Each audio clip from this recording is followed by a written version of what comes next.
Gonzaga has a quick shot at redemption against an Oregon State team that buried them earlier this month. What do they need to do to make sure it doesn't happen again?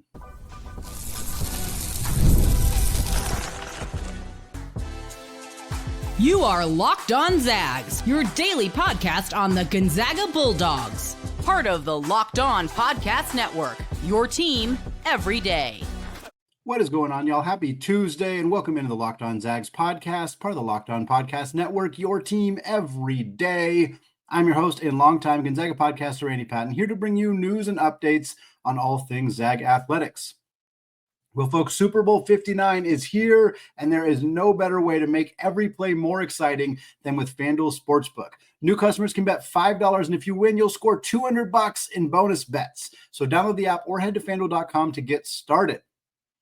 Well, Gonzaga has a chance for quick revenge on Oregon State tonight. We're going to talk about the latest on the Beavers and what the Zags need to do to secure a victory, plus the latest from the AP poll and net rankings as the tough part, the meat of Gonzaga's WCC schedule rolls on.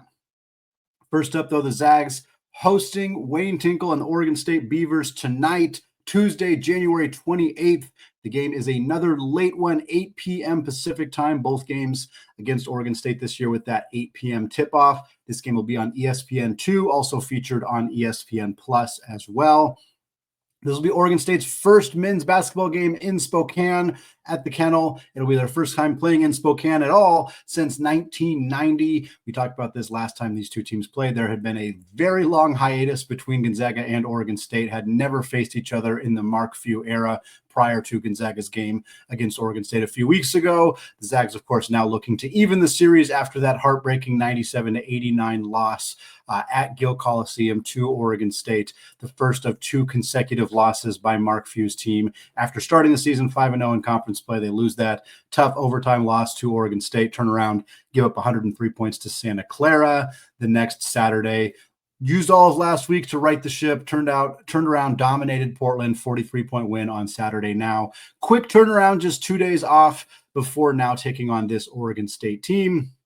We've talked a lot about what Gonzaga's been up to since that Oregon State game, but want to talk a little bit about what the Beavers have been up to as well. 2-1 since they beat Gonzaga back a couple Thursdays ago.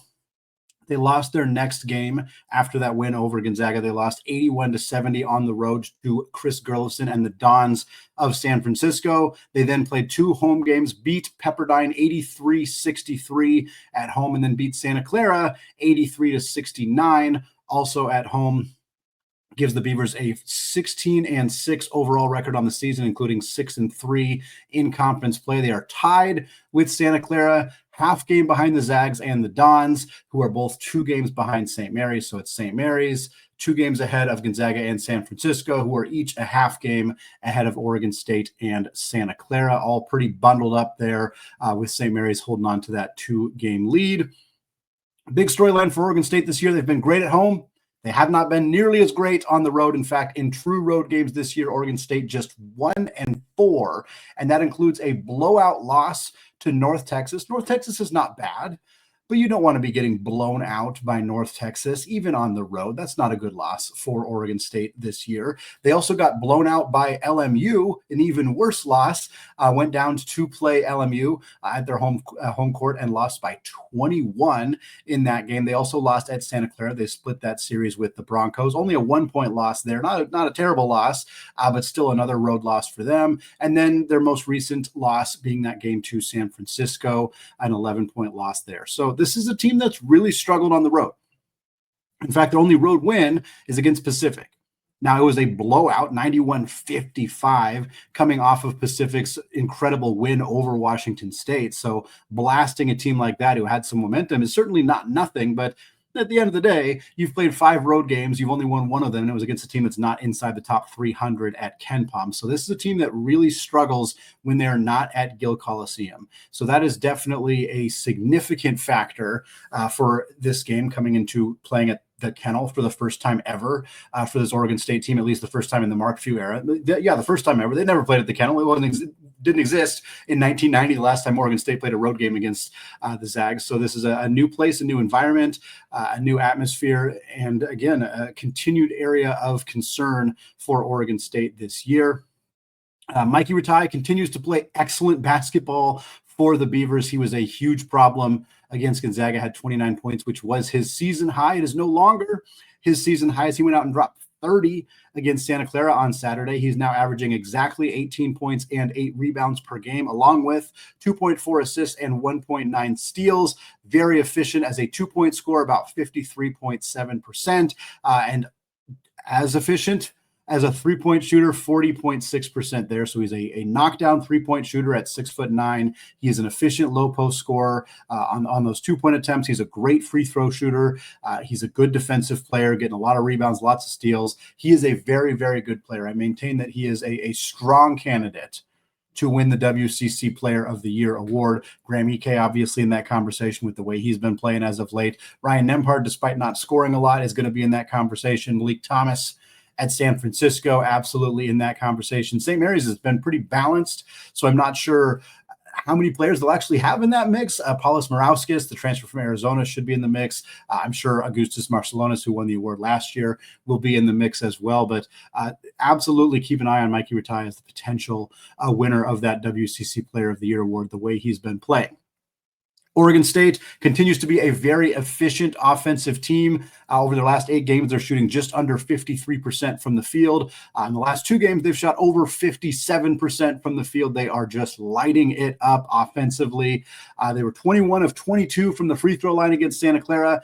Back in that game against Pacific, that monster 50-plus or 40-plus point win, they were 31 of 32 from the free throw line. Just absurd levels of not only converting at the free throw line, but getting to the free throw line, an area of strength for this team. We saw that when these two teams played last time. Gonzaga got a lot of fouls. Sure, they were on the road, Gonzaga was on the road for Oregon State, got a little home cooking. That's part of the deal, but a lot of converting at the free throw line for Oregon State in that game. This Beavers team, 10th in the nation in field goal percentage right now at 49.8%, 9th in the country in free throw percentage at 79.1. We're going to talk about our keys to a victory for Mark Few and the Gonzaga Bulldogs. But I also want to mention, before we get to that, the big question that I think a lot of folks are going to have, and I didn't include this in the keys because I want to talk about it here, although a lot of the things we're going to talk about in those keys to victories are going to be related to this. Are we going to see Mark Few use the same starting lineup as he did against Portland? Are they going to revert back to the traditional starting lineup we've seen for the majority of the season, or will it be a mix? And what I mean by a mix is, will we see Graham Ike return to the starting lineup in place of Braden Huff? And will we see Emmanuel Innocenti continue to be a starter at the 2 guard, the small forward position in place of Caleb Battle? I mention it like that because it feels fairly likely that Graham will return to the starting lineup based on Mark Few's post-game press conference, where he stated that Graham was out of the starting lineup against Portland because he needed to be effectively punished. There needed to be a consequence for his late game technical foul against Santa Clara the previous game.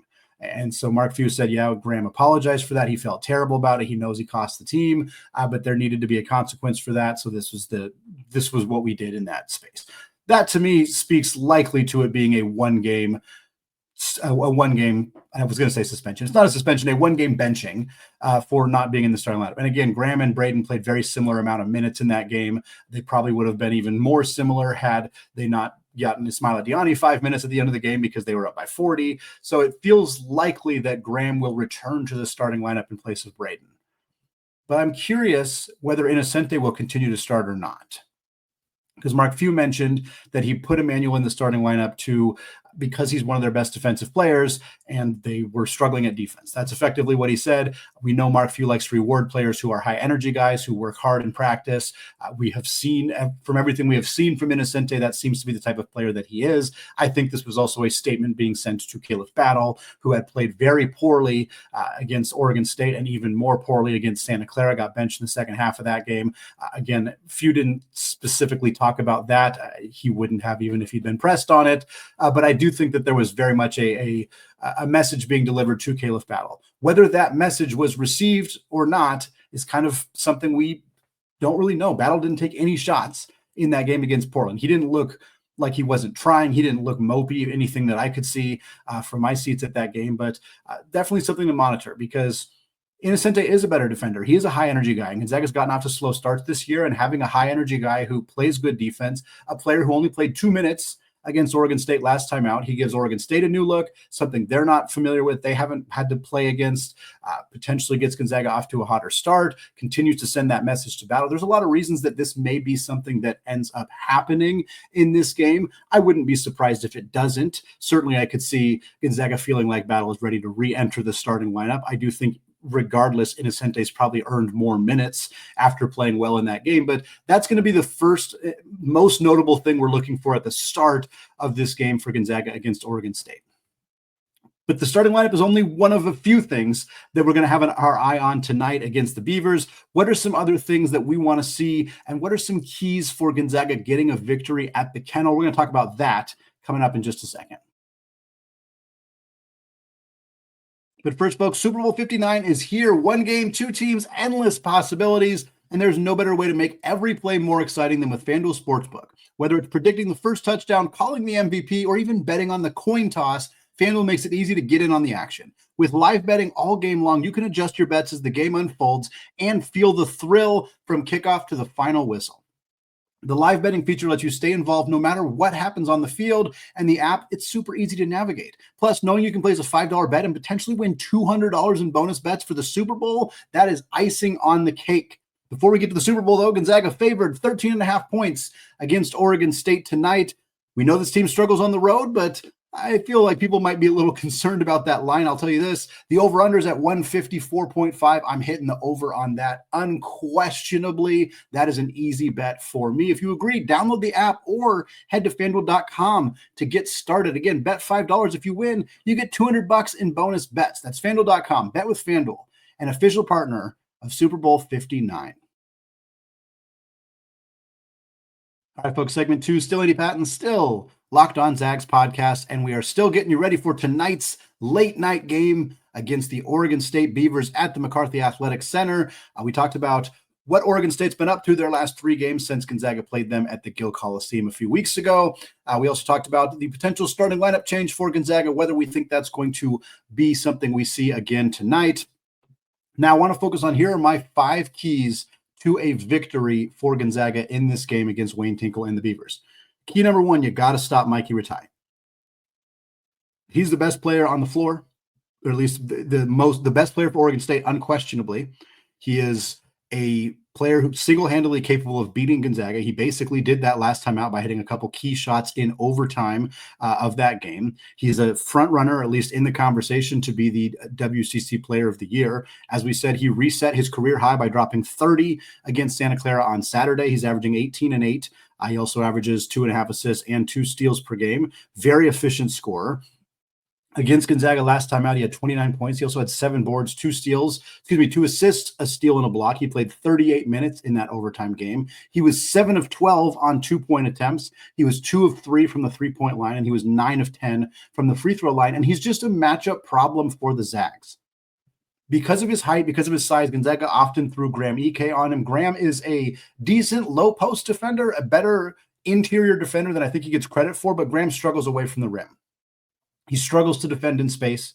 Gonzaga does not have a 5 on the roster who is good at defending in space. Graham is better in that role than Braden Huff, but neither of them are good at it. And because Rataj has the ability to pull the ball away from the rim, he has the ability to attack off the dribble, he has the ability to hit threes, having Graham or Braden defend him doesn't work very well. It also doesn't work if they're playing Parsifala, their other center, because he's more of a low post, strong footwork big around the rim. And I think you want one of Graham or Braden to be guarding him. So I think it has to come down to Ben Gregg or Michael Ajayi. And I'm curious if Michael Ajayi gets utilized more in this game. He only played 15 minutes last time, didn't play particularly well, hadn't played particularly well for a lot of the games for Gonzaga this year. Ben Gregg had a good game, so he was in the game most of the time. But Ajayi's got some momentum after that strong performance against UP. Rataj is 6'9", 220. Ajayi is 6'7", but 228. So he's a little thicker. He's got a little bit more muscle. He gives up a little bit in terms of height, but I think it's not so much that you have to put Graham on him. I think I'd rather have Michael, who's got better footwork, who's more used to defending on the perimeter. And if Rataj goes down on the block and tries to take him there and is able to score in post-ups, then maybe you make a transition from there. You make a switch. But I think Gonzaga has to be willing to try multiple different players and different types of defenses to slow Rataj down, because if you let him get cooking, it's going to be a problem for the Zags in this one. Key number 2 is also defensive related. No surprise, lock down the perimeter. And Oregon State's an interesting team. And in fact, the data for them, the season-long data for Oregon State as a three-point shooting team is really what we saw from them in that game against Gonzaga a few weeks ago. Oregon State is shooting 38.1% from three on the year. That is 25th in the country. They are literally a top 25 three-point shooting team by percentage in all of college basketball. However, they average exactly 20 three-point attempts per game. Folks, that's 300th. 300th in the country in terms of three-point attempts per game, yet percentage-wise, they are top 25. You can make the argument that the lack of volume is perhaps why they are a higher percentage three-point shooting team. They only take threes when they are wide open. Teams that shoot a whole bunch of threes are likely to have a lower percentage. Sure, that's how percentages work. That's how stats work. I get that. I understand that. But that's exactly what we saw from them in that game against Gonzaga. They shot 6 of 14. That's 42.9%, so that raised their season average, but only 14 three-point attempts when they were very, very effective. They hit clutch ones. Nate Kings had a huge three in the second half. We saw Mikey Rataj, I believe, hit both of his three-pointers in overtime of that game, just hitting clutch three after clutch three, doing it at the right time. For Gonzaga, it'd be easy to focus on packing the paint, locking up Mikey Rataj, not letting Parsifala get post touches. But if you let this team shoot too many threes, if you leave them open from three, they will hit them. They will knock them down. Every aspect of this game defensively is important for Gonzaga. You can't have Huff and Ike in foul trouble. You can't have Dusty Stromer committing 4 fouls in 11 minutes like he did last time out. You have to keep guys in front of you, not give them easy looks at the rim, but also not let them get a bunch of shots at the free throw line. So I get, if you're focusing on that they're going to get some open looks from three. It's a tough balance. That's why this team is so effective. That's why they're so efficient. They have 8 or 9 different guys and multiple players who can beat you on any given night. But for me, Gonzaga has to not let this team get a bunch of open looks from three, especially at home. The easiest way to get upset at home is if the other team gets hot from three. Ask Santa Clara. Look what they did to Gonzaga last time out. This team has to not let this Oregon State team get hot from beyond the arc, and I think that's a critical aspect of this game. Key number 3, we're sticking with defense. Force turnovers and get out in transition. Oregon State turns the ball over at a 16.8% clip. That's 141st in the country. They're right in the middle. Slightly above average in terms of not turning the ball over, but that's not great. Their non-steal turnover rate is 7.7%. So that's turnovers like traveling violations, shot clock violations, offensive fouls, just passing the ball out of bounds. They're 176th. So they're a little bit below average in terms of how often they turn the ball over without it getting stolen by Gonzaga. Oregon State has struggled turning the ball over on the road. They had 19 turnovers in their first road game of the year at North Texas. 19 turnovers in that game. They have 52 turnovers in their 5 road games.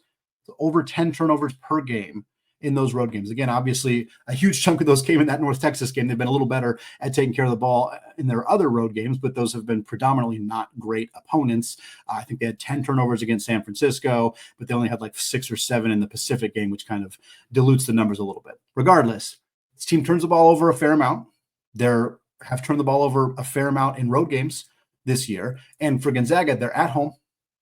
They're playing a team that defended them pretty well last time out. Even though Gonzaga scored 89 points, they struggled to get going offensively a lot of the time. And so the best way to get your crowd into the game, force Oregon State to be uncomfortable on the road, which we know they are already, is to get out in transition, get some big-time dunks because you got to steal. Force the other team into a shot clock violation, which always gets the crowd going. Get the student section, get the crowd on your side, make Oregon State uncomfortable, getting out in transition, forcing turnovers, getting yourself extra opportunities to score the basketball. That's what's going to get it done tonight against the Beavers. Key number 4 kind of still goes in that same vein. Start hot. Start the game hot, start the second half hot. We talk about it every single game, and most of the time we end up talking about how it wasn't something that ended up happening for Gonzaga after the game, because this has been a huge area that Gonzaga has not succeeded. I mean, even against Portland, they won that game by 43 points. It was 13-10 at one point. Like, they just do not get out to fast starts. They've already played this team. They are at home.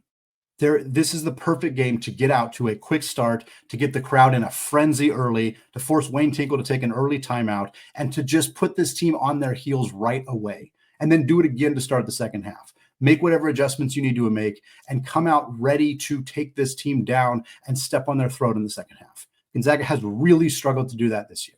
Every game it's important, but against a team that's already beat you, that has the confidence, that knows that they can beat you because they've already done it, you have to bury this team early. This is a crucial thing for the Zags in this one. And then key number 5, it's actually been a while since we've said this one as a key, but it was a key for like most of Gonzaga's first 10 or 15 games. Let Graham cook. Let the big fella go to work. Came off the bench in his last game, seems to have handled it incredibly well, still had a productive game in just 16 minutes, in part because Gonzaga didn't need to play him more than that, so he's a little bit more rested. I think he's probably still a little pissed off about how this game went last time, even though he was the reason the game went into overtime. He's mad at this team. He wants to beat him. We know he's a very fiery, energetic guy, and he had 26 and 9 last time these two teams faced each other. 9 of 14 from the field. He was 7 of 8 from the line. He was 1 of 1 from 3. He's been cooking. Got off to a rough start this year. Now he's heavily in the conversation for West Coast Conference Player of the Year, been one of the most productive players in conference play. He was great against this team last time out. He made himself an enemy of Oregon State fans. I can tell you what the ones around me were saying to him, but I'm not going to repeat it on a podcast. Let's just say there are a lot of people in Oregon State and in Corvallis who want to see him struggle in this game, and I think that's where Graham thrives. I think that's where he is at his best. Feed him the ball, let him go to work. Get the big fella Parsifala in foul trouble, force Rataj to guard him, potentially put Rataj in a situation where either he has to play very tentative defense to avoid committing fouls, or he does get in foul trouble. And if either way, if he's in foul trouble or if he's playing a little soft, Graham's going to go to work. Graham's going to dominate in that situation. Get him the ball, let him go to work. The Zags, conversely, also need Braden Huff to have a good game. Proof's in the pudding. Last time these two teams played each other, Graham had a great game, the Zags lost. Braden Huff didn't do anything in that game. Arguably one of the worst games Braden Huff has played in a Gonzaga uniform was the first game against Oregon State. They need him in this one. They need him to avoid getting in foul trouble. They need him to not miss bunnies around the rim. They need a two-headed monster in the front court for low-post, high-usage bigs because Oregon State cannot handle that. Parsifala will not be able to avoid foul trouble. Their big man, the Wake Forest transfer, whose name is escaping me right now, he's not a very good player. Matthew Marsh. If he's playing big minutes for Oregon State, that's good news for Gonzaga. If Rataj has to guard either Huff or Ike, that's bad news for Oregon State, good news for Gonzaga. The best case scenario for Gonzaga in this game is that both Huff and Ike are cooking, and that for 40 minutes between the two of them, they're struggling to defend on the block. Well, folks, moving on from getting you ready for this game to talk about Saturday's game a little bit against St. Mary's, because St. Mary's, they eclipsed Gonzaga in terms of votes from the AP voters. We're going to talk about whether either of these teams will be a top 25 team next week and how the votes shook out this week. All that coming up in just a second. But first, folks, taxes used to be waiting and wondering and worrying if you were going to get any money back, and then waiting, wondering, and worrying some more. Now, taxes is matching with the TurboTax expert who can do your taxes as soon as today. An expert who gives your taxes their undivided attention as they work on your return while you get real-time updates on their progress so you can focus on your day. An expert who will find you every deduction possible and file every form, every investment, everything with 100% accuracy. Also, you can get your money back guaranteed. No waiting, no wondering, no worries. Now, this is taxes. Get an expert now at TurboTax.com. Only available with TurboTax Live full service. Real-time updates only on iOS mobile app. See guarantee details at TurboTax.com/guarantees. All right, folks, closing out the show today, talking about the AP results for Gonzaga. Not a surprise that a win, a 43-point win over a very not good Portland Pilots team did not move the needle for Gonzaga in terms of getting back into the AP top 25. And when I say didn't move the needle, I mean that incredibly literally. Last week, Gonzaga received 34 votes towards a spot in the AP top 25. This week, after beating Portland, they received exactly 34 votes for the AP top 25. Don't know if it's the same voters or the same placement, probably not, but same exact amount of respect being given by the AP voters in terms of making it into the top 25. Now, last week, 34 votes was good enough for them to be 29th among teams, 29th, meaning there was 4 teams ahead of them who did not make it into the top 25. And this time, same number of votes actually puts them 32nd, with Michigan, Maryland, Utah State, Clemson, Arizona, and St. Mary's being the teams in front of them who did not make the top 25. St. Mary's finally starting to get some respect from the AP voters. St. Mary's has kind of hovered around like 6 to 8 different votes from the AP top 25 voters, just never really getting a lot of momentum. Even when they started off conference play with such a great record, they were playing all the bad teams. They hadn't played anybody who was good in the WCC until last week when they played San Francisco, beat the Dons by 20, 71-51 was the final score of that game. And now, St. Mary, they also have the win over Washington State. It was not the prettiest game for them, but they comfortably won against Wazoo. So you beat Wazoo, you beat San Francisco. Now, suddenly you start to get into that conversation and you start to see the voters giving them a little bit more respect. 45 votes for the Gales, 11 more total votes than Gonzaga got. Other results for Gonzaga that are of note, I should say, Baylor received 8 votes. West Virginia received 3 votes. UCLA received 1 vote. San Diego State, Gonzaga's other major win, their other quad 1 victory, not getting any votes in the top 25 as of right now. Now, we'll talk about this in a second. Comfortably still a quad 1 win for Gonzaga. In fact, more comfortable than Baylor is in terms of being a quad 1 win for the Zags. But neither team that Gonzaga has beat this year is particularly close to being in the conversation as a top 25 team at this point. And in fact, the 2 teams for Gonzaga that are in the top 25 that they played this year, both which were losses, are moving in the wrong direction. Kentucky fell 3 spots from 9 to 12. UConn fell 4 spots from 21 to 25. Both teams lost last weekend. Kentucky lost to Vanderbilt on the road. UConn lost to Xavier. Both teams, phenomenal offensive teams, struggling significantly on defense. So those 2 teams a little bit down right now, with UCLA obviously having their struggles. It's been it's caused some concern. I know folks who follow this stuff very closely, which we talk about it every week on the show, but this stuff fluctuates so much that it's not worth following on a day-by-day, minute-by-minute, game-by-game basis. It's really not. And I like to give weekly updates on it because you do see enough movement from week to week. But from a daily, it's just like the best example is Houston. Going into that game over the weekend against Kansas, Houston had 0 quad 1 wins. And there was conversations on social media, there's conversations on Reddit, people like, how is Houston regarded so well? They don't have any quad 1 wins. It's like 2 days before that, they had 2 quad 1 wins. Because West Virginia, their game against West Virginia and their game against Central Florida had both fallen out of being quad 1 wins. It's like, okay, so 3 days ago, if you looked at Houston's resume, you'd see that they're 2-3 in quad 1 games. And then the next day they're 0-3 in quad 1 games. And suddenly there's this panic about Houston. And it's like, that's very silly. That's very silly. Like, I understand the system. I understand how the quad, but it's supposed to be evaluated at the end of the year. It's not really supposed to be evaluated throughout the season. And I think that's a good example of it. Houston, of course, then beats Kansas. Central Florida becomes a quad 1 win. And now they win 1 game and then they now have 2 quad 1 wins. That's how it goes. For Gonzaga, though, they are still a very highly regarded team in the net rankings. And I think it's important to continue to emphasize that. Gonzaga is 16th as I'm recording this late on Monday evening. It'll probably change slightly by the time you're listening to this on Tuesday, but it'll be in that range for the Zags. Teams in the top 20 never get left out of the tournament. Not that we're worried about that with Gonzaga at this point, but if you are, you shouldn't be. Things would have to go catastrophically bad for the rest of the year. I'm not going to pretend that's impossible to happen, but they're in a very comfortable spot right now. Gonzaga's got a 2-5 record in quad 1 games. Again, as a reminder, they did not have any quad 1 wins at this time last year. Their first quad 1 game that they picked up was against Kentucky in early February. 2-5 in those quad 1 wins, Baylor and San Diego State being the wins.